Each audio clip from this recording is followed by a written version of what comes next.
오늘 특별히 우리 박 장로님이 기도 중에 예루살렘의 평안을 전하셨던 것 같이 어저께 네타냐후 총리가 전달한 기자회견에 특별히 말씀에 의지하여 지금 때가 어떤 시점이며 이 전쟁에 대해서 네타냐후 총리는 어떠한 하나님의 시즌이며 어떻게 이것을 말씀 그대로 해석하며 선포하는지를 같이 나누겠습니다. 그리고 이 말씀은 누가 전했냐면 아셸 키스 인스트레이트 목사님이 전했습니다. 특별히 이 시즌에 대해서 이사야서 60장 18절 말씀으로 네타냐후 총리가 선포했습니다. 이사야서 60장 18절 18절 60장 18절 네, 같이 하겠습니다. 같이 선포하겠습니다. 다시는 강포한 일이 내 땅에 들리지 않을 것이며 황폐와 파멸이 내 국경 안에 다시 없을 것이며 내가 내 성벽을 구원이라 내 성문을 찬송이라 부를 것이라. 여기서 강포한 일이라는 것은 영어로 violence, 폭력이라고 나와 있습니다. 폭력이라는 것은 히브리어로 하마스입니다. 하마스. 그래서 그 노아 때의 말씀을 하면서 노아 창세기 6장에 폭력, 하마스가 창세기에만 60번이 나옵니다. 60번. 그래서 그가 인용한 귀절, 하마스가 더 이상 하마스가 없으리로다. 온 세상에 죄악이 관영했다라는 것을, 죄악이 관영한 것을 폭력이 관영한 것이라고 하나님께서 그것을 없애리라고 얘기하셨습니다. 하나님께서 하마스 폭력을 제한다는 그 말씀은 놀랍게도 네타냐후 총리가 연설 중 인용했고 그 다음으로 한 얘기는 승리였습니다. 당연히 이번 전쟁은 반드시 승리할 것입니다. 그 다음으로 그 전쟁이 끝나면 전체가 born again. Our nation, Israel is born again. 이스라엘은 다시 거듭 태어날 것이라고 얘기하셨습니다. 사실 거듭 태어난다는 것은 구약에는 한 번도 거듭 태어난이라는 단어 자체가 없습니다. 그런데 유대인들은 그 말을 계속 쓰고 있습니다. 그러나 이것은 키스 인스트레이트 목사님은 뭐라고 얘기하냐면 이 거듭남이라는 것은 이 네타냐후 총리의 입술을 통해 무의식 가운데 예언한 것으로 선포하셨습니다. 이 나라는 거듭날 것입니다. 부지 중에 이 말씀을 선포하고 이 선포된 이 말씀은 전 세계 TV나 SNS를 통해서 전파되었습니다. 하나님은 그 땅 가운데 역사하고 계십니다. 모두 깨어진 그 팔레스틴이나 또 이스라엘이나 완전히 깨어진 상황이라 할지라도 승리에 초점을 두고 전쟁에 임하여 힘을 내야 합니다. 모든 것이 회복되고 그 회복대에는 엄청난 승리가 있을 것입니다. 이스라엘 총리까지도 이 나라가 거듭날 것이라고 말씀해 주셨습니다. 이 메시아닉 주 목사님들이 한 목소리로 얘기하는 것은 이번 이 전쟁을 통하여 하나님 왕국의 돌파가 있을 것이며 그리고 그 왕궁이 우리 가운데 이스라엘은 타임테이블이라고 했습니다. 전 세계 이방인들 가운데도 임할 것을 믿습니다. 그 적용으로 지금 가자 지구에 어떤 역사가 반드시 일어나고 있으리라고 믿습니다. 그 가자 지구에 예수와 하마시아 예수 그리스도의 영광된 일이 일어나기를 기도합니다. 그 결과 가자 주민들, 아랍인들, 유대인들, 전 세계 더 많은 이들에게 구원이 임할 것을 선포합니다. 정치, 심지어 군사적인 내용에 우리가 붙들리지 마십시오. 어떤 것이 요번이 가자지구 전쟁을 통하여 예수 그리스도께 영광이 될 수 있는가에 대해서 우리가 포커스를 맞춥시다. 아무것도 어떤 일이 앞으로 이후에 일어날지는 우리는 알 수 없습니다. 그러나 여태까지 예수 그리스도 하나님이 하셨던 것처럼 번개 같은 승리, 그냥 승리가 아닙니다. 번개 같은 승리를 통해 온 세상이 이스라엘의 하나님이 살아계시는가를 보기를 기도합니다. 메시아 예수아와 아브라함의 하나님, 이삭의 하나님, 야곱의 하나님께 영광이 되어지는 역사가 있기를 기도합니다. 전 세계 사람에게 구원이 임하고 하나님의 왕국이 확장되어지는 것인데, 전쟁이 끝나고 수백만 무슬림들이 이 믿음에 이를 수 있도록 우리가 한마음으로 기도합시다. 아브라함과 이삭과 야곱의 하나님이 알라보다 강하시다는 것이 명백하게 드러나는 전쟁이 되기를 예수 그리스도의 이름으로 선포합니다. 잘못된 거짓신을 따라선 안 되겠구나. 그렇게 무슬림들 안에 커다란 소동과 변혁이 있기를 기도합니다. 우리가 살아가는 때는 살아가는 때가 어떤 때인가를 주님은 아십니다. 마지막 때입니다. 이게 말세의 마지막 전쟁은 아닙니다. 하지만 그 출산의 고통은 시작되었습니다. 점점 심해질 것입니다. 점점 커질 것입니다. 점점 빨라지고 힘들어질 것입니다. 우리는 준비해야 됩니다. 지금 포기할 때가 아닙니다. 이제 시작합니다. 그러나 우리에게는 예수 그리스도로 말미암은 성령의 영적 전쟁이 있음을 선포합니다. 그래서 이 전쟁에 대해서나 이 모든 일들에 대해서 이들은 어떻게 그렇게 철저하게 하나님의 경륜을 말씀을 통하여 재해석하며 경륜의 결말, 열매를 주님께서 하나님께서 전쟁은 여호와께 속한 것인즉 하나님께서 어떻게 움직이시는가를 이들은 선포할 수 있는가. 오늘 우리가 이 사마리아 여인을 통해서도 우리는 배울 수 있습니다. 우리에게도 이렇게 말씀을 통하여 영과 진리로, 성령과 진리로 이 시대를 읽고 성령과 진리로 예배적인 삶을 살 수 있도록 주님의 이름으로 영안이 열리도록 주님의 이름으로 축복합니다. 4장 1절부터 26절까지 같이 교독하겠습니다.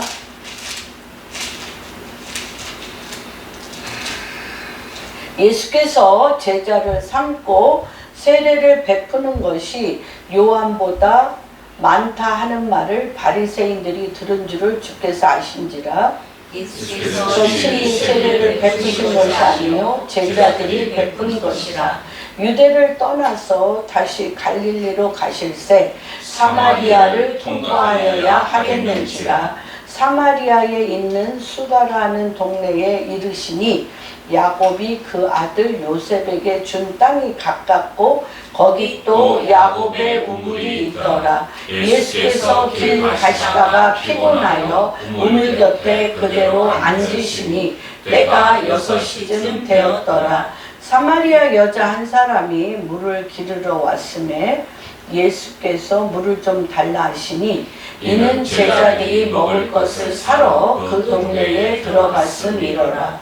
사마리아 여자가 이르되 당신은 유대인으로서 어찌하여 사마리아 여자인 나에게 물을 달라 하나이까 하니 이는 유대인이 사마리아인과 상종하지 아니함이로라. 예수께서 대답하여 이르시되 내가 만일 하나님의 선물과 또 내게 물 좀 달라 하는 이가 누구인지 알았더라면 내가 그에게 구하였을 것이요 그가 생수를 내게 주었으리라.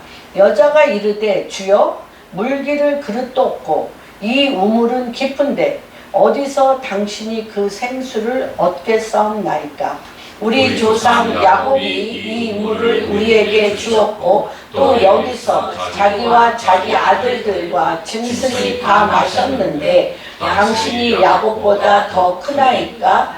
예수께서 대답하여 이르시되 이 물을 마시는 자마다 다시 목마르려니와 내가 주는 물을 마시는 자는 영원히 목마르지 아니하리니 내가 주는 물은 그 속에서 영생하도록 솟아나는 샘물이 되리라. 여자가 이르되 주여 그런 물을 내게 주사 목마르지도 않고 또 여기 물길러 오지도 않게 하옵소서. 이르시되 가서 내 남편을 불러오라. 여자가 대답하여 이르되 나는 남편이 없나이다. 예수께서 이르시되 내가 남편이 없다는 말이 옳도다. 너에게 남편 5이 있었고 지금 있는 자도 내 남편이 아니니 내 말이 참되도다. 여자가 이르되 주여 내가 보니 선지자로소이다. 우리 조상들은 이 산에서 예배하였는데 당신들의 말은 예배할 곳이 예루살렘에 있다 하더이다. 예수께서 이르시되 여자여 내 말을 믿으라. 이 산에서도 말고 예루살렘에서도 말고 너희가 아버지께 예배할 때가 이르리라. 너희는 알지 못하는 것을 예배하고 우리는 아는 것을 예배하노니 이는 구원이 유대인에게서 나니라. 아버지께 참되게 예배하는 자들은 영과 진리로 예배할 때가 오나니 곧 이때라. 아버지께서는 자기에게 이렇게 예배하는 자들을 찾으시느니라. 하나님은 영이시니 예배하는 자가 영과 진리로 예배할지니라. 여자가 이르되 메시아 곧 그리스도라 하는 이가 오실 줄을 내가 아노니 그가 오시면 모든 것을 우리에게 알려주시리로다. 예수께서 이르시되 내게 말하는 너가 그라 하시니라. 오늘의 제목을 26절로 제가 선포합니다. 시작. 예수께서 이르시되 내가 말하는 내가 그라 하시니라. 예수께서 말씀하시되 내게 말하는 내가 그라 하시니라. 예, 여기에서 이거는 출애굽기 3장 14절에 모세가 이스라엘의 주님이 여호와께서 모세를 보낼 때 막 안 간다고 막 굳이 막 얘기를 하는데 그래도 갈 수밖에 없는 상황이 되니까 사람들이 나에게 너희 하나님의 이름이 무엇이냐라고 물으면 내가 어떻게 대답하리까 하고 질문했을 때 나는 스스로 있는 자니라. 나는 스스로 있는 자가 영어로는 I am who I am 또는 히브리어로는 야훼, 야훼 내가 스스로 있는 자다 라는 뜻입니다. 그런데 여기에서 하나님께서 네가 여호와께서 예수께서 말씀하시되 내게 말하는 내가 그라 I am who I am. 내가 지금 누구를 만나고 있냐면 스스로 있는 자인 예수 그리스도 하나님을 만나고 있다라고 하고 있습니다. 저는 우리가 매일 여러 가지 상황 가운데 사마리아 여인이 예수 그리스도 내가 그로라라고 했던 그분을 만나는 그런 역사가 일어나도록 주님의 이름으로 축복합니다. 이 3장, 4장은 사실 우리 아까 얘기한 거듭남에 대해서 얘기했지만 3장에서 니고데모는 굉장히 높은 관원입니다. 요한복음 관원인데 이때는 예수님이 관원인 니고데모를 찾아가지 않았어요. 관원인 이 니고데모는 예수님이 하시는 모든 일을 바라보며 이것은 하나님께로부터 온 자가 아니면 도저히 할 수 없다라는 걸 알고 밤에 은밀히 찾아갔습니다. 밤에 은밀히 찾아와서 당신이 하는 일을 하나님께로부터 온 자가 아니면 할 수 없다라고 얘기하는데 그때는 그냥 주님이 네가 하나님께로부터 온 자만이 이 일을 할 수 있다는 거는 아는데 영으로 난 것은 영이요 육으로 난 것은 육이니 성령으로 거듭난다는 것을 네가 알기를 원한다고 얘기하며 너는 모든 토라와 율법을 깨달은 정말 너무나 이스라엘의 높은 관원임에도 불구하지만 너는 육신으로 태어난 자지 영으로 태어나지 않아서 네가 영으로 태어나야 내가 누군지를 안다라고 얘기를 하셨습니다. 그런데 4장에 이 사마리아 여인은 찾아갈 수도 없고 만날 수도 없는 여인입니다. 누가 찾아오셨어요? 예수님이 직접 찾아오셨습니다. 그래서 우리 4장 1절 2절에 보면 예수께서 제자를 삼고 세례를 베푸시는 것이 요한보다 많다는 말을 바리새인들이 들은 줄을 주께서 아신지라 예수께서 친히 세례를 베푸신 것이 아니요 제자들이 세례를 베푼 것이니라. 지금 예루살렘이 이스라엘이 너무너무 떠들썩하는 거예요. 이 회개하라 천국이 가까웠느니라 하는 세례 요한 때문에도 정말 너무너무 시끄러워. 여기 유대 광야에서부터 낙타털을 입고 석청을 먹으면서 선포하는 이 세례 요한으로도 너무너무 시끄러운데 또 가만히 보니까 더 놀라운 일이 많은 제자들이 예수님을 쫓아가고 예수님이 세례를 준다는 소식이 정말 얼마나 시끄럽겠어요. 그래서 이 바리새인들이 아주 정말 촉각을 곤두세우면서 가시보다도 더 눈에 가시처럼 예수님을 보고 있는 정말 초긴장 상태에 있다는 것을 4장 1절 2절에 나타나고 있습니다. 이러한 와중에 예수님이 더 놀라운 일을 행하고 계세요. 유대를 떠나서 다시 갈릴리로 가실새 사마리아를 통과하여야 하겠는지라. 여기에서 이 남쪽은 유대, 북쪽은 갈릴리 지역 가운데에 붙어 있는 게 가운데, 남쪽과 북쪽 가운데 있는 게 사마리아 지역입니다. 근데 이 사마리아 지역은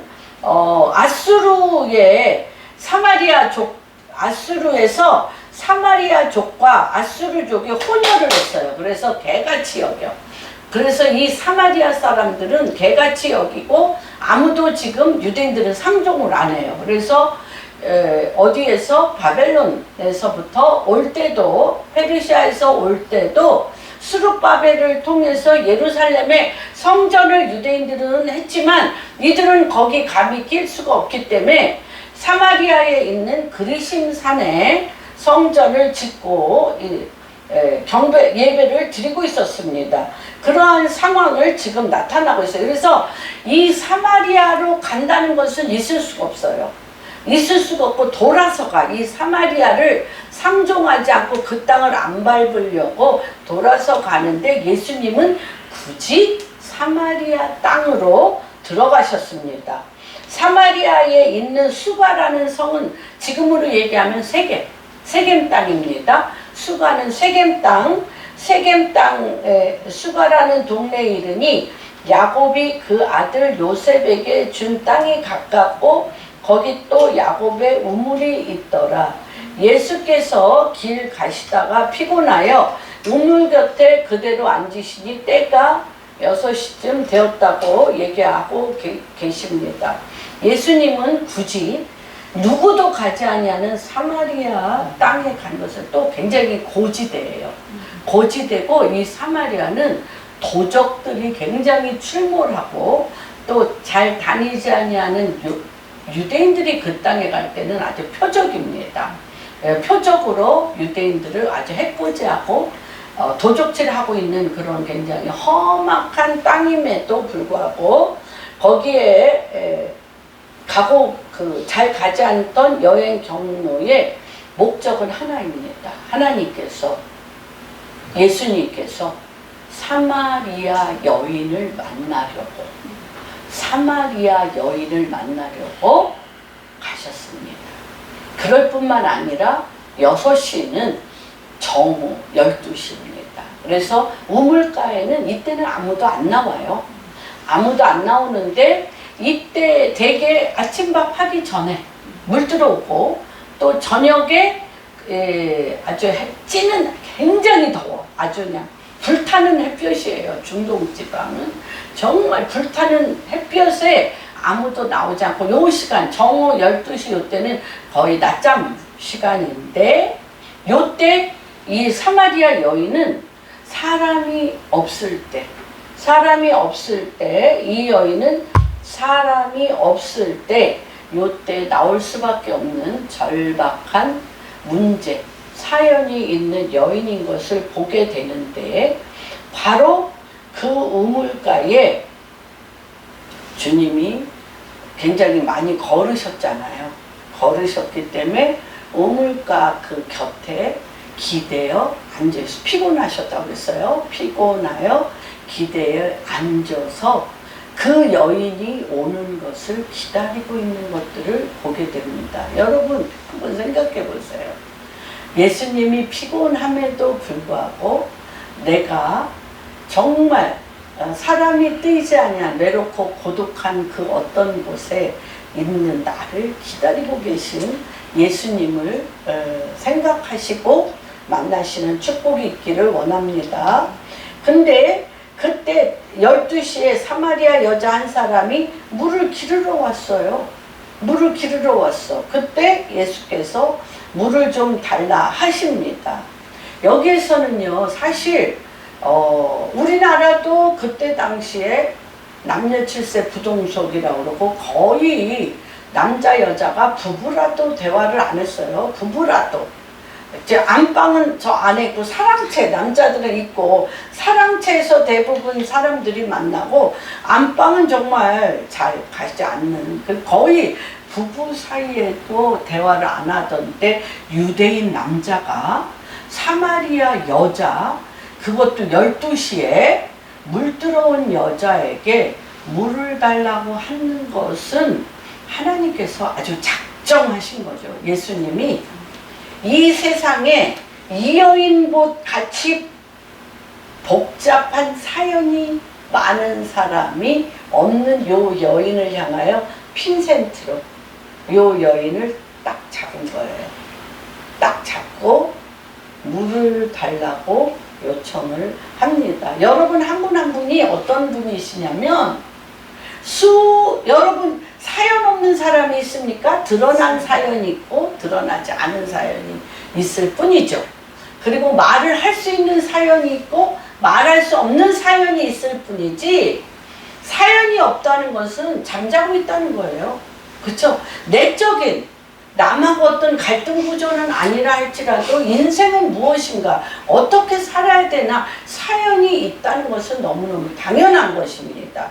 그런데 주님께서 제자들은 먹을 것을 사러 동네에 들어갔는데 9절에 사마리아 여자가 이르되 너무 이상한 거예요. 유대인 남자가 물을 달라고 하니까 사마리아 여자가 이르되 당신은 유대인으로서 어찌하여 절대 유대인 남자뿐 아니라 이 12시에 물 들어오는 이 여인에게는 사마리아 남자들조차 여자는커녕 사마리아 남자들조차 말을 걸지 아니하는 이럴 때 유대인 남자가 말을 걸기 때문에 너무 놀라서 이 여자가 좀 특이하긴 하죠. 아주 당당하게 얘기합니다.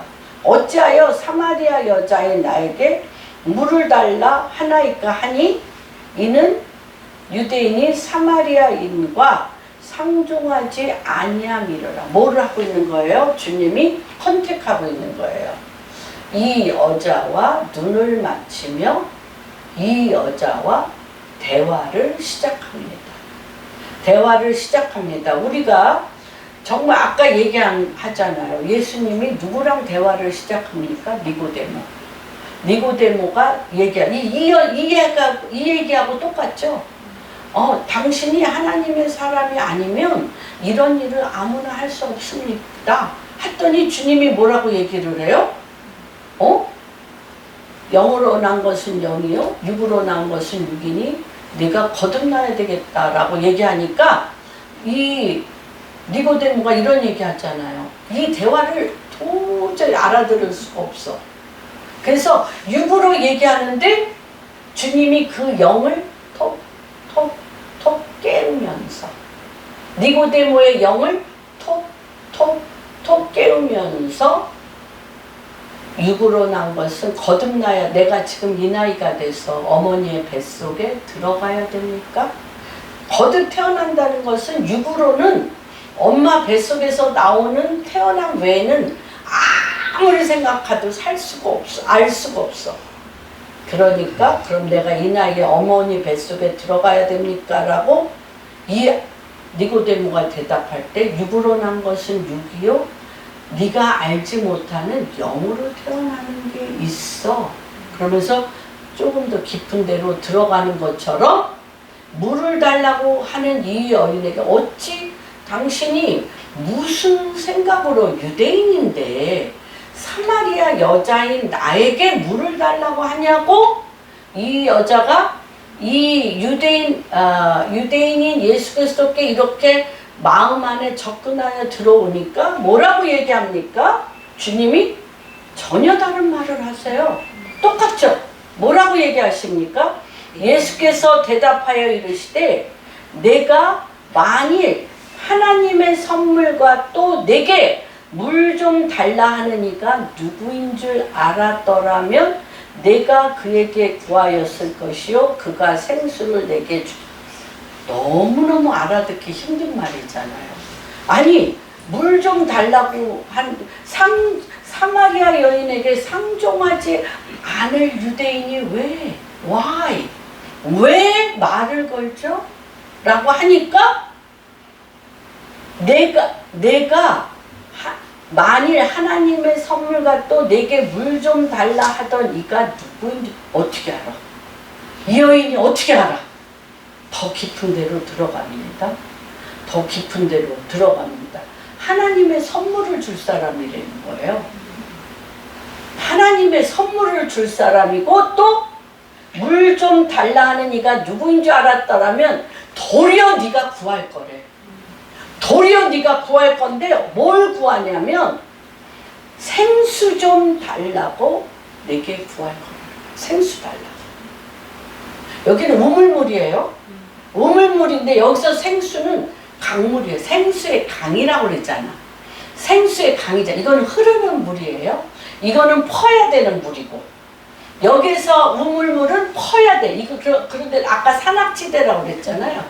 이 사마리아가 산악지대이기 때문에 최하 100m 이상을 파야 돼. 부엘세바에서 제가 부엘세바 아브라함의 우물에 딱 갔더니 아브라함이 우물이 거기 그 부엘세바에 딱 거기 아브라함이 섰던 데서 70m 팠다고 했어요.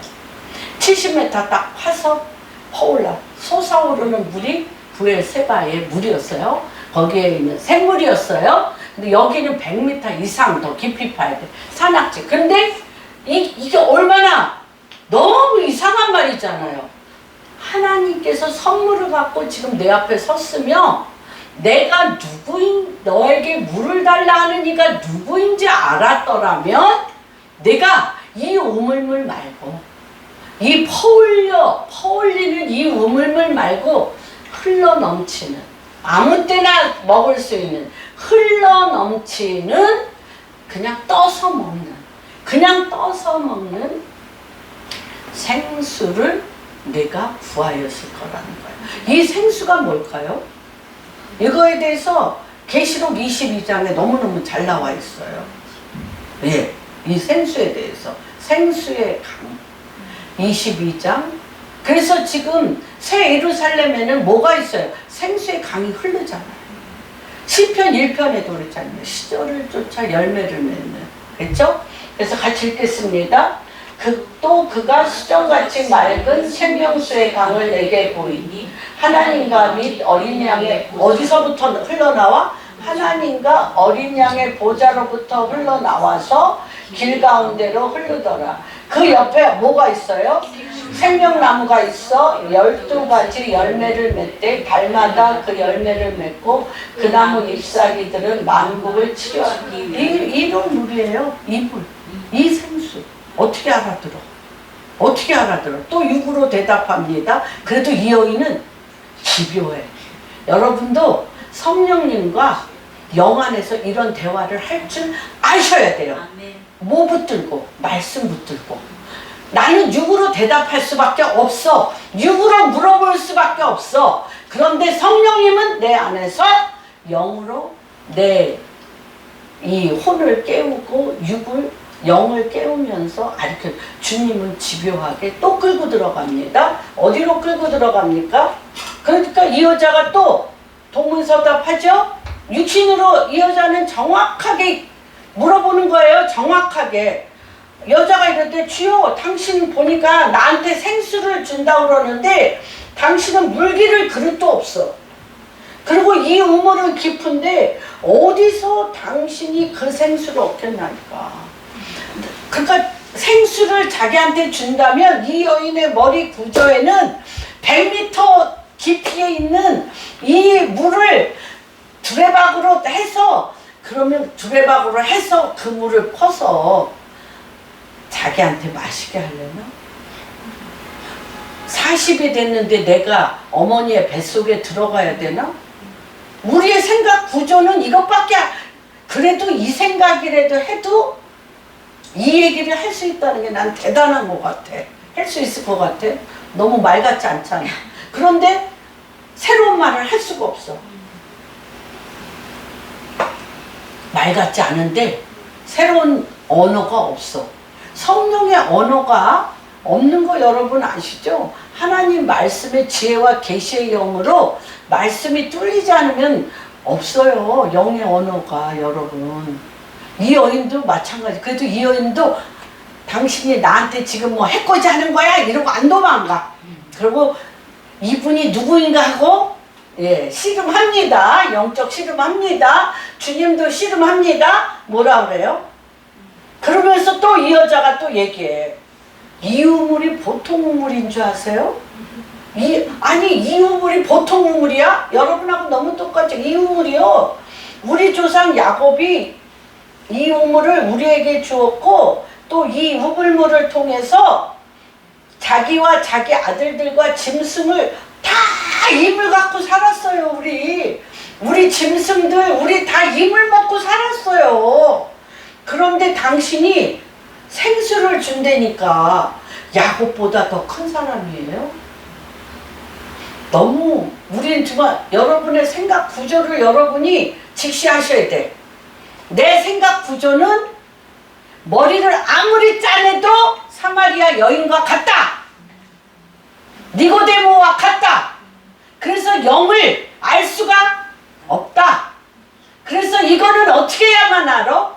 예수 그리스도를 구주로 입으로 신하여 마음으로 믿어 십자가에 내 이 육신 밖에는 이 영으로는 도저히 들어갈 수 없는 이거를 그리스도와 함께 십자가에 못 박고 죽어요. 그리고 누구와 함께? 그리스도와 함께 본어게인해서 영으로 나오셔야 돼. 이거를 정말 주님이 이 사장이 너무 엄청나요. 이 사장이.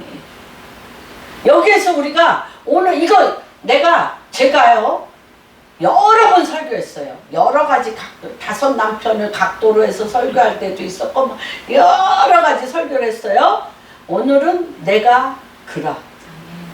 주님이 우리 안에 서서 우리와 함께 그분과 직시하고 직면하는 말씀으로 오늘 설교합니다. 그래서 그렇게 정말 인생에 대한 사연이 많고 고민을 많이 한 이 사마리아 여인이 나죠. 나예요. 여러분, 당신은 고상에서 이런 삶을 안 살았습니까? 아니에요. 나예요, 이게. 그러니까 뭐라고 얘기를 합니까? 예수께서 야곱보다 당신이 더 큰 사람이에요. 이 야곱의 우물보다 더 큰 거를 나한테 줄 수 있나? 그러고 묻는 거예요. 그러니까 예수께서 대답하여 이르시되 너 매일 이물 풀어오잖아. 이물 매일. 오늘 퍼도 내일 목말라 안 목말라? 목말라. 그러니까 뭐라고 얘기했어요? 이 물을 마시는 자마다 다시 목마르려니와 더 깊은 데로 들어가. 더 모르는 말을 하셔. 더 깊은 데로 들어가 더 모르는 말을 하셔. 서로 평행선. 서로 알아듣지 못하는, 이 여인이 알아듣지 못하는데 끌고 들어갑니다. 영으로 끌고 들어갑니다. 내가 주는 물을 마시는 자는 영원히 목마르지 아니하리니 내가 주는 물은 어디에서? 그 속에서 영생하도록 솟아오르는 샘물이 되리라. 내가 지금 얘기하는 물은 야곱의 우물과 달라 얘기하시는 거죠. 그랬더니 여자가 이르되 무슨 물인지는 아무리 생각해도 몰라. 아무리 생각해도 알 수가 없어. 그런데 정말 그런 물이 있나?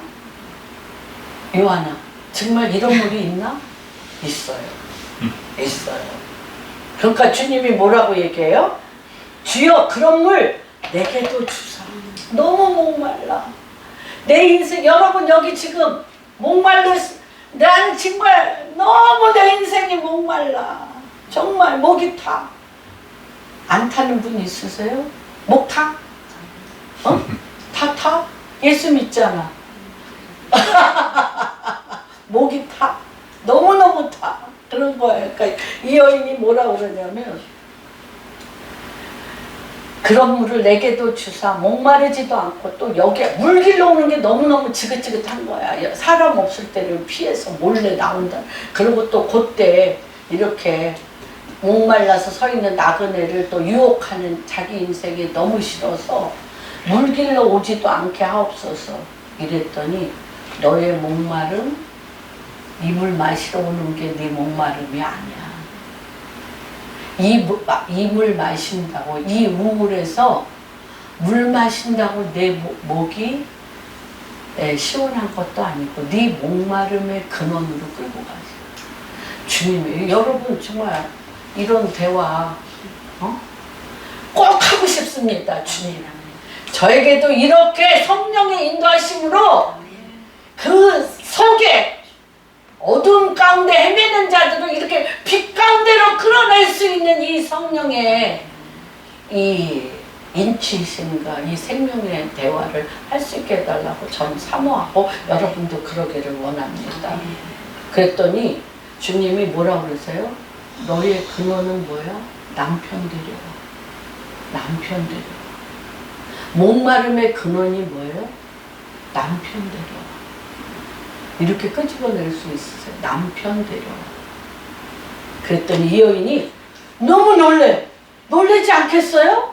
아니 그냥 뭐 여기서 물 길러 오지 않고 그냥 배에서 그냥 샘솟는 물이 생긴다니까 뭔 일이 일어날래나 하고 물어봤더니 남편 데려와. 더 깊은 데로 들고 갔어. 더 깊은 데로.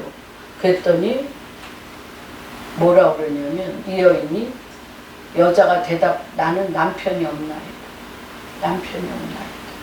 예수께서 이르시되 내가 남편이 없다는 말이 옳다. 너에게 남편 5이 있었고 지금 있는 자도 내 남편이 아니니 내 말이 참되다. 이거 우리 이렇게 못해. 내가 영안이 열려서 예언의 은사 있다. 그러면 요한복음 2장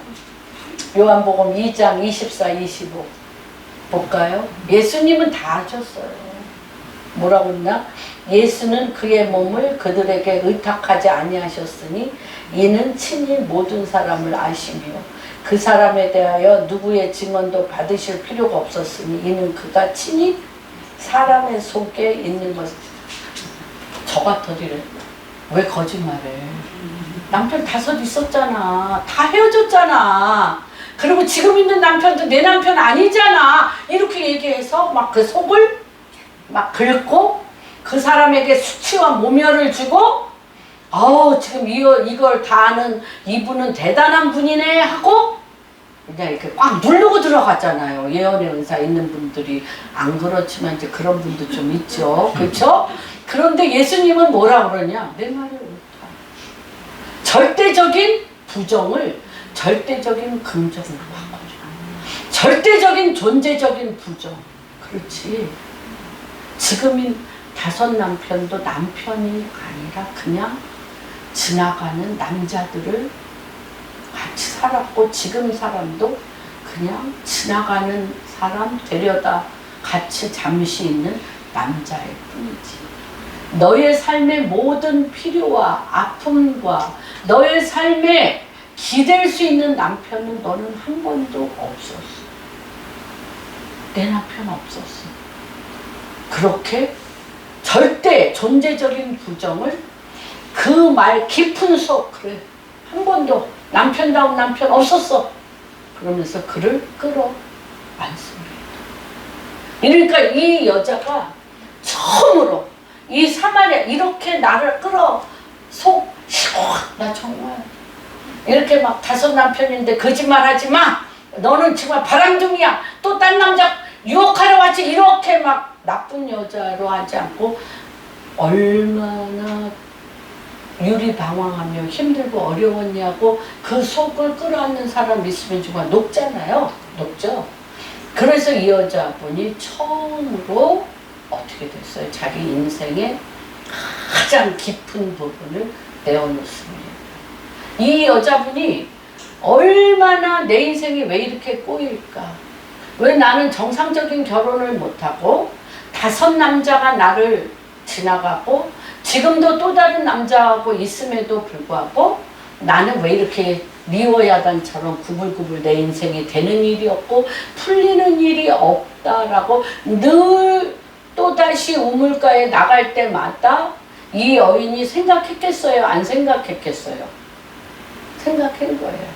내 인생의 처음 단추를 뭘 잘못해서 내 인생의 어떤 단추를 잘못해서 내가 이렇게 계속 잘못된 단추를 끼고 있나라고 이 여인은 늘 생각했기 때문에 절대 사마리아 여인에게 나올 수 없는 질문 같은 질문을 합니다. 그러나 그 질문이 여인이 질문가 왜 벼랑간 예배가 튀어나오냐는 거예요. 왜? 예배가. 그러니까 이 여인은 늘 생각했어요.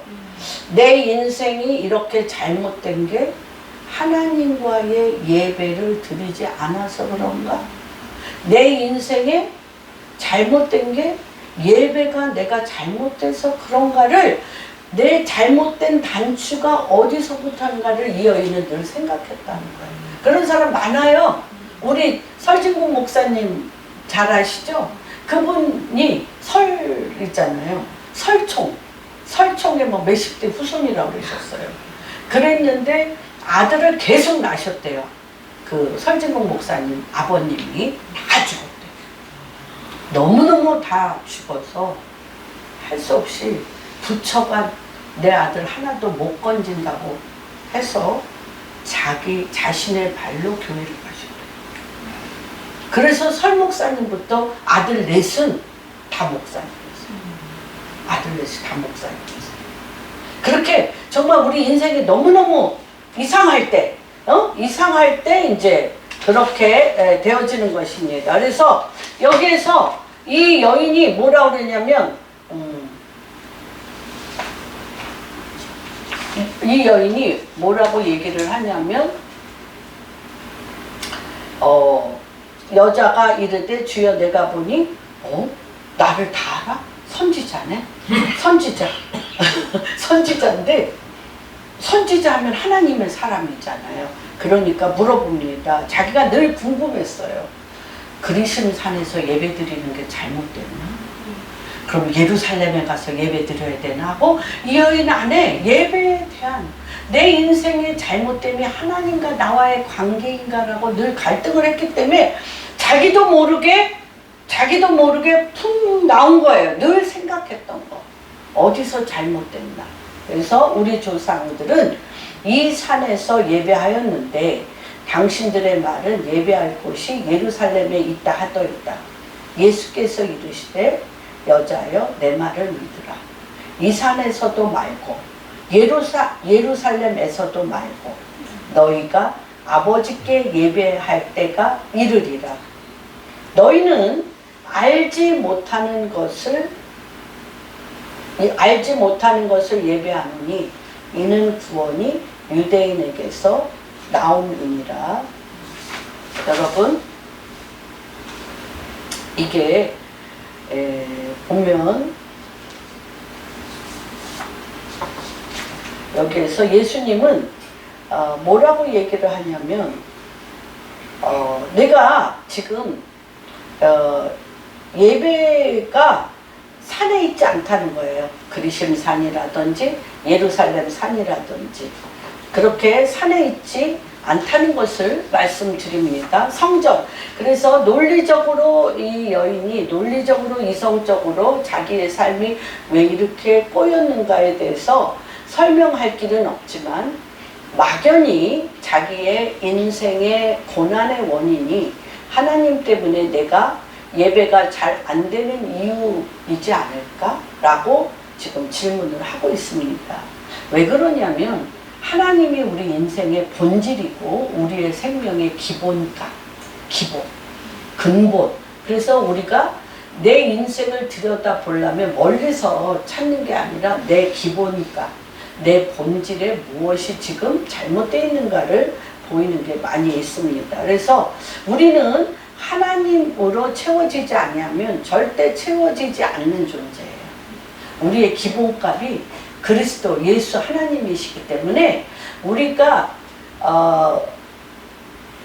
내가 그거 절대 채워지지 않는 존재인데 내가 그것을 인정하고 나는 예수 그리스도가 아니면 절대 채워질 수 없는 존재라는 걸 인정하고 매 순간순간 나를 돌아보아 내가 지금 그리스도를 중심으로 살고 있나 내 중심으로 살고 있는가 그리스도 중심인가 내 중심인가 그리스도 중심인가 내 중심인가를 내가 계속 나를 살펴보냐 아니면 그냥 잊어버리고 사느냐 아니면 자기 고집대로 고집 피우며 자기 주장을 하는가 이런 문제라는 거예요. 인생이 그렇게 단순하다는 거예요.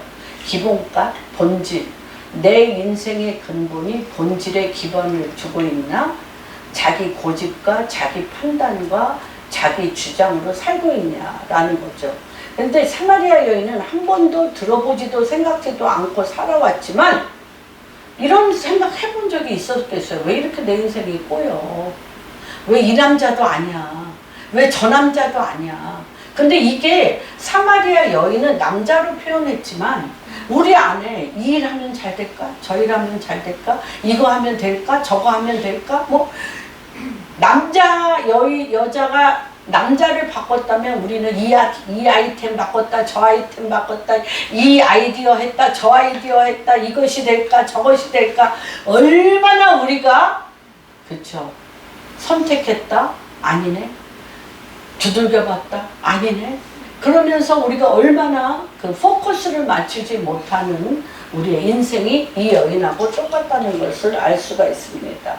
그런데 주님께서 지금 들어보지도 생각지도 않은 이 문제를 가지고 예수님은 기다려 주셨다는 거예요. 처음에 주님이 수많은 길 중에 사마리아 우물가로 가기로 결정하고 이 여인이 올 만한 시간 6시, 12시에 그 자리에 앉으셨고 그 여인이 왔을 때 물 좀 달라고 얘기했고 어찌하여 유대인 남자가 나한테 물을 달라고 하느냐는 이 여자의 질문에 네가 내가 누군지 알았더라면 하나님의 선물과 생수를 줄 자라는 걸 알고 네가 나한테 구했을 거라고 얘기하고 그러면 이 우물은 야곱의 이렇게 엄청난 하나님의 아들 이삭의 하나님 아브라함의 하나님 이삭의 하나님 야곱의 이 엄청난 이 우물보다 당신은 더 큰 자이니까 하는데 거기에 또 내 남편 데려오라 네가 목마른 이유가 뭔지 아냐? 하고 내 남편 데려오라 그리고 이 여인이 남편이 없다고 얘기하니까 어떻게 여러분 이렇게 어떻게 해요? 대화가 점점 이렇게 만나는 거예요. 만나는 거예요. 여러분이 이것이 여러분이 이런 영계 안에 깊이 들어가는 것들이 여러분 성경 전체가 사실은 그거예요. 그 대화예요. 영적 분위기 안에 하나님께서 하늘의 보좌 가운데 끌어올리는 것들을 보게 됩니다. 그럴 때 여기에서 뭐라고 얘기하시냐면 사람들이 정말 이 성전의 문제가 아니다. 그리심 산도 아니고 예루살렘도 아니다. 예배의 본질이 아니다. 그래서 뭐라고 얘기하시냐면 예배는 장소의 문제가 아닙니다. 그리심산도 예루살렘도 아니다. 물론 성전에서 드리는 것은 필요합니다. 내가 교회에 있던, 회사에 있던, 가정에 있던, 다른 나라에 있던, 비대면 예배를 드리던 장소가 예배의 본질은 아닙니다. 그러나 우리가 굉장히 감정적이고 정서적이고 정서적이어서 내가 정말 비대면 예배로 또는 뭐 방 안에서 그냥 뭐 그쵸 집중하지 않고 내가 이렇게 예배를 드릴 때 집중하기가 좀 힘들죠. 그래서 사람이 또는 이렇게 막 경건하고 너무너무 웅장한 예배 초소였면 그 설교를 들으면서 설교하는 목사님에게 더 포커스를 맞출 수도 있습니다. 그런데 그 문제는 뭐냐? 너희가 모르고 예배를 드린다는 거예요. 여기에서 보면 20절에 보면 22절 너희는 알지 못하는 것을 예배하는 자들, 알지 못하는 것을 예배하고 우리는 아는 것을 예배한다고 얘기하는 것입니다. 왜? 주님이 그리심산, 예루살렘, 뭐 전 세계 정말 독일 가고 뭐 유럽에 가고 하다 보니까 뭐 이스라엘도 그렇고 너무 아름다워요. 성당이 어떻게 저렇게 인간이 아름답게 지을 수가 있을까? 너무나 웅장하고 너무나 화려하고 거기다 막 팔표 오르간으로 막 그 웅장한 예배 가면 정말 우리가 그 하나님의 임재 가운데 있는 거죠. 그것도 너무 저는 좋다고 생각합니다. 그런데 뭐가 빠지면 안 돼요? 오늘 굉장히 중요한 얘기를 합니다. 배에서 솟아 나오는 생수강이 터지는 게 장소가 아니라는 거예요. 장소에 그것이 터지는 게 아니라고 분명히 얘기합니다. 그래서 우리가 아는 것은 우리는 아는 것을 예배하노니 구원이 유대인에게 난다고 분명히 얘기합니다. 그래서 아브라함, 구원은 유대인 아브라함에게 났습니다. 믿음의 조상 아브라함을 통하여 구원이 났습니다. 다만 그것이 유대인에게만 머물러야 한다는 것이 잘못되지 아니죠.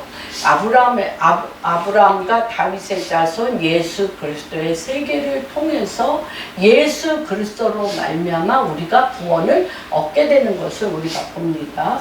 그런데 이 누구한테도 이런 대답을 한 적이 없어요. 예수님이. 예배의 본질.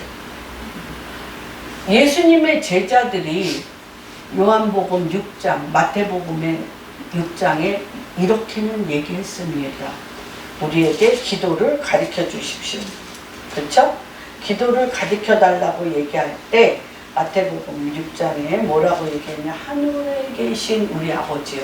기도를 가르쳐 주셨어요. 그러나 예배의 본질에 대해서 이 사장같이 적나라하게 가르쳐 준 적은 없어요. 그리고 이 예배가 생수의 강, 배에서부터 솟아오르는 샘물처럼 생수의 강처럼 넘쳐흐르는 것이 무엇인지를 가르쳐 주셨습니다. 그래서 이 예배는 장소가 아니다. 장소가 아니고 뭐라고 얘기하냐면 21절에 너희가 아버지에게 예배할 때에 이르리라. 23절에 보면 아버지께 참되게 예배하는 자들은 영과 진리로 예배할 때가 오나니 곧 이때라. 아버지께서는 자기에게 이렇게 예배하는 자들을 찾으시느니라. 하나님은 영이시니 예배하는 자가 영과 진리로 예배하라는 거예요. 그래서 여기에서 예배의 본질은 뭐냐면 예배는 대상의 문제다. 누구한테 드려? 하나님 아버지께. 하나님 아버지께 드리고 예배는 태도의 문제인데 그 본질의 태도가 뭐냐? In spirit. 성령 안에서 in truth. 진리 안에서. 성령 안에서 진리 안에서 성령은 진리의 영이고 말씀의 영입니다.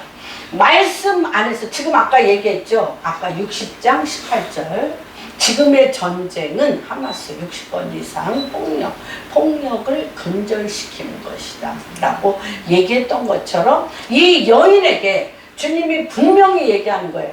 이 물이 너를 이 우물물이, 야곱의 우물물이 내 목마름을 없애주는 게 아니라 남편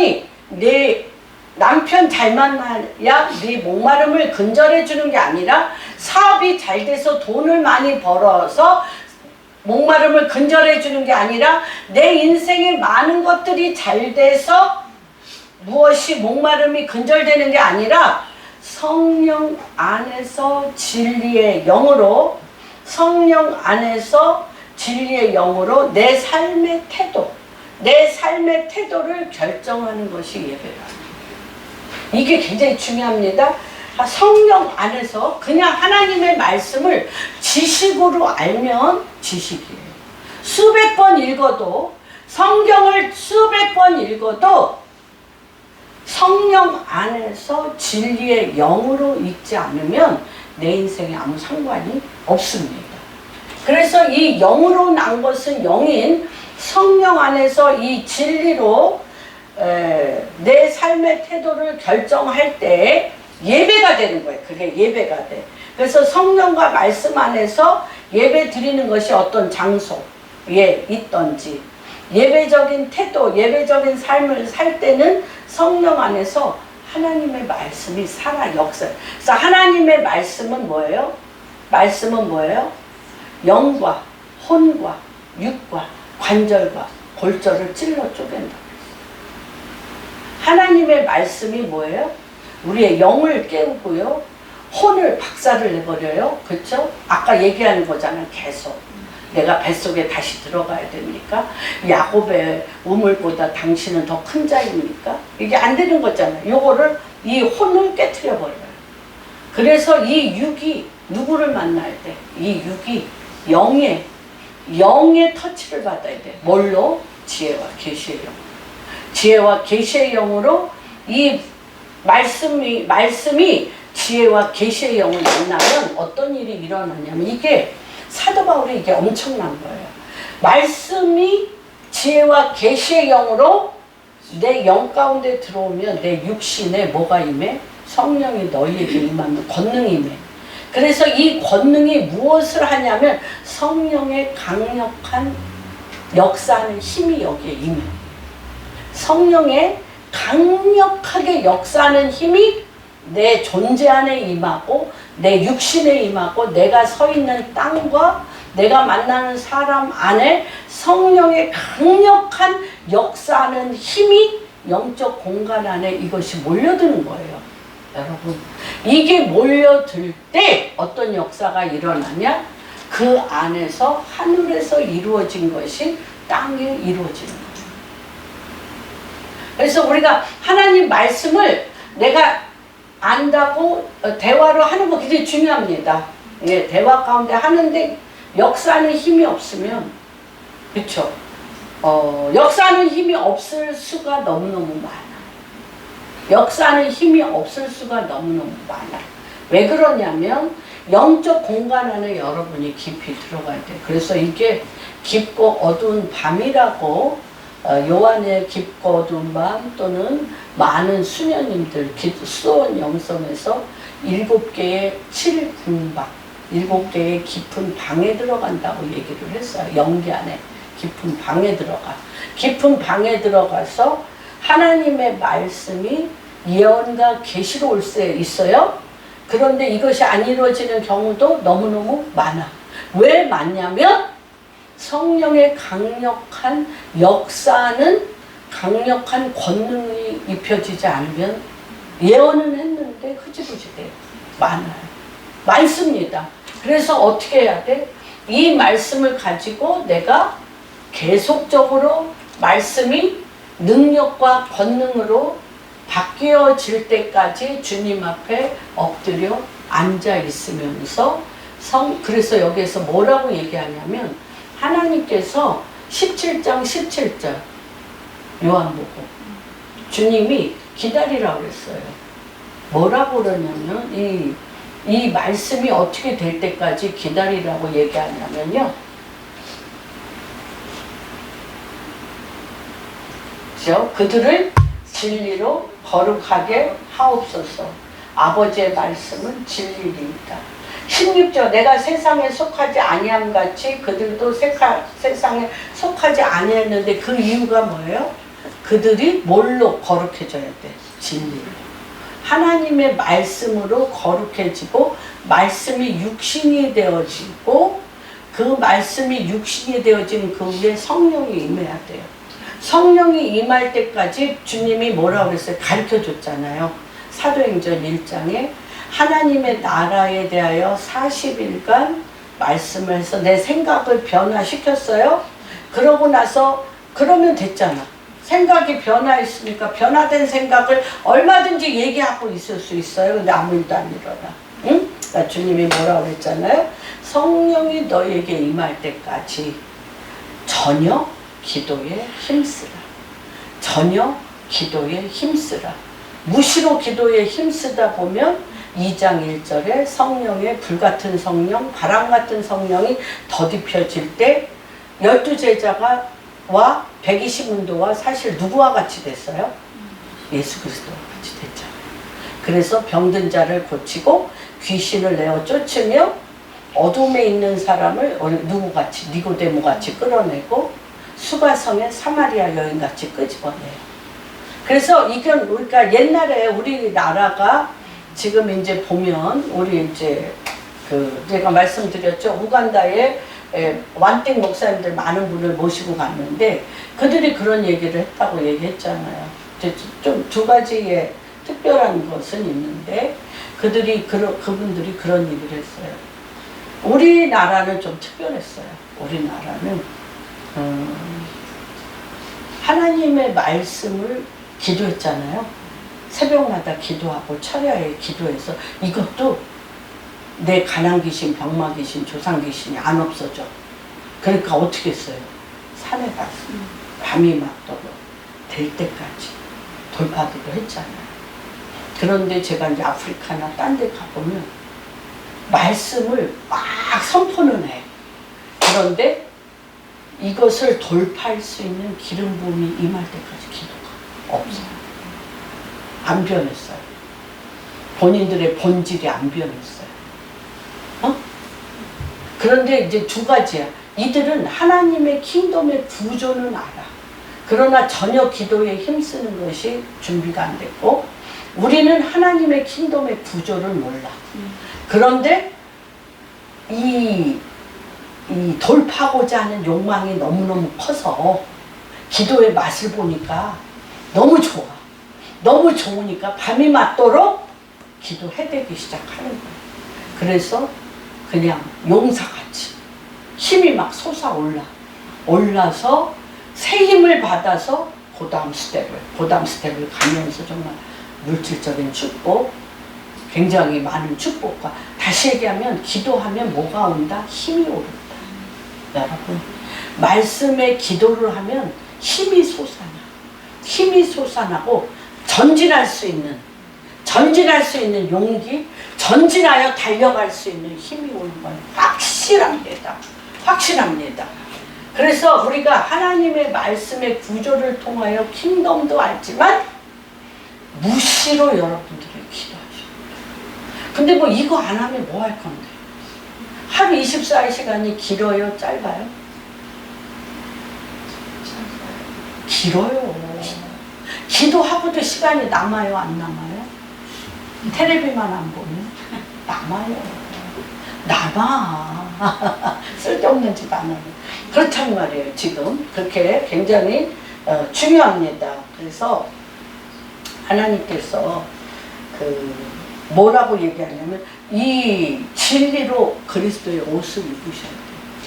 그 다음에 이 진리가 지혜가 되고 성령의 강력한 역사심의 권능이 임하도록 무시로 기도하셔야 돼요.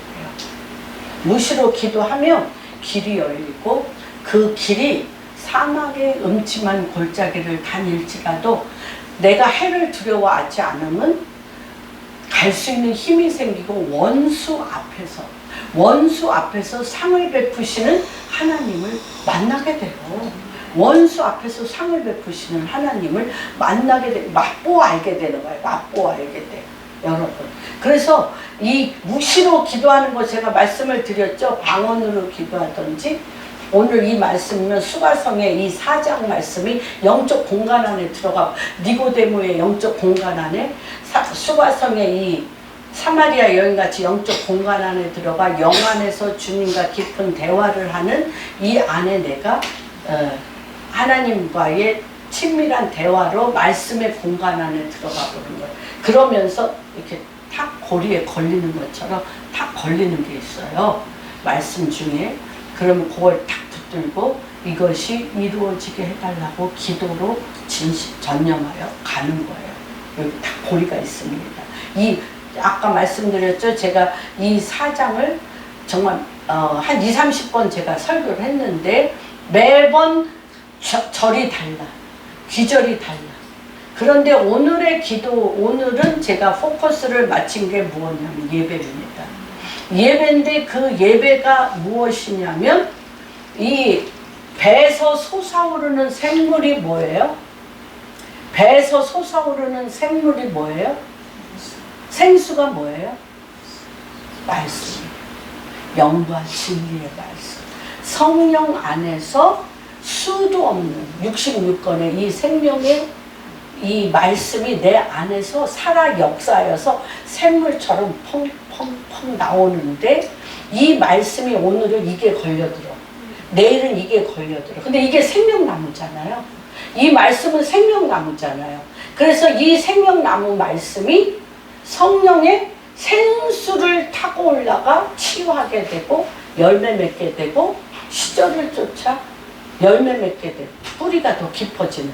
그렇기 때문에 내가 말씀을 성령 안에서 말씀을 떠서 마셔. 써서 마시면 그 말씀이 내 신비에 새겨져서 그것이 움틀움틀 영과 혼과 입과 관절과 골절을 찔러 쪼개. 그러면서 그것이 능력이 돼서 내 삶 가운데 샘물처럼 솟아나서 생수의 강으로 그 말씀이 나를 끌고 가. 이게 생수의 강이에요, 여러분. 이게 생수의 강이에요. 그러니까 100m를 파서 두루마기를 들어 올려서 목마를 때마다 기어이 막 끌어올릴 필요가 없는 거예요. 말씀은 늘 있어요, 없어요? 있어요. 그리고 이 말씀을 붙잡고 기도할 때 성령님께서 역사하세요? 역사 안 하세요? 하세요. 그래서 성령 안에서 in spirit, in truth, 성령 안에서 진리의 영으로 말씀을 가지고 묵상하고 씹고 또 씹을 때 이것이 강이 되어서 얼어붙은 땅을 녹이고 길을 내면서 생수의 강이 흘러나가 그 옆에 있는 나무들이 치유받고, 여기 뭐 만국을 치유하는 나무라고 그랬잖아요. 잎사귀만도.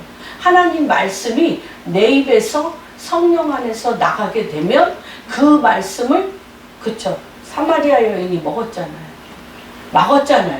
그 여인의 5 남편, 지금도 그 남편이 아닌 이 여인의 쓴뿌리가 다 뽑혔어요? 안 뽑혔어요?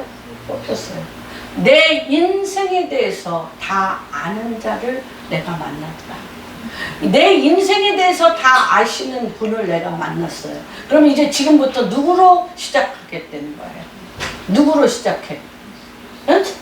누구? 예수 그리스도.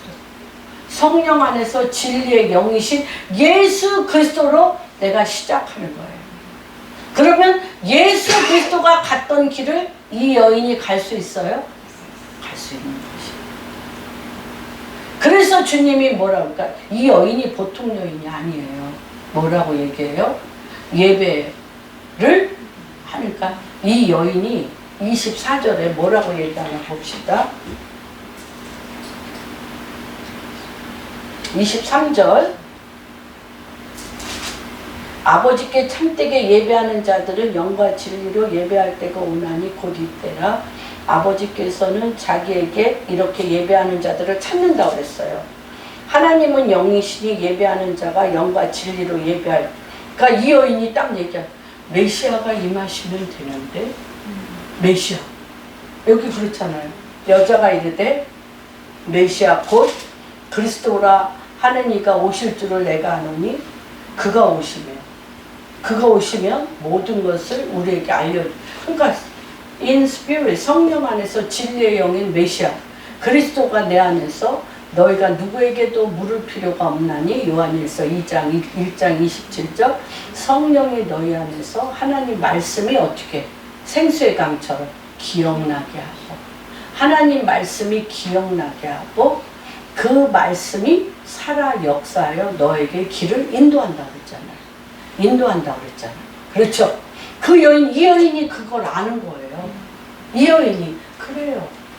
영과 진리로 예배하는 자를 하나님 아버지께서 찾으시는데 그거는 메시아 그리스도가 우리 안에 오면 그가 모든 것을 우리에게 가르쳐 주시고 이끄신다고 그랬어요. 그가 내 안에 들어오시면 성령이 진리로 내 안에 들어오시면 그가 기억나게 하고 그 모든 길을 인도하신다고 그랬어요. 그랬더니 뭐라 그래요? 야훼 I am who I am 내가 그라 내 앞에 서 있는 내가 너에게 말하는 내가 그라. 여러분 저는 이 말씀을 일주일 내내 묵상하고 수십 번 읽죠. 계속 읽으면서 내가 그야. 너에게 말하는 내가 그야. 나 이 여인이 가슴이 심장이 터져나가 주여 내가 그. 그러니까 양동이고 뭐건 다 집어 던지고 내가 그를 만났어 하고 달려가는 거잖아요. 내가 그를 만났어. 이런 역사가 저는 오늘 공항교회 성도님들 한 분 한 분 안에 일어났습니다. 그러나 매일매일 솟아나는 샘물과 같이 생수의 강이 흘러감과 같이 한 분 한 분 가운데 일상적인 기적이 늘 일어나도록 주님의 이름으로 축복합니다.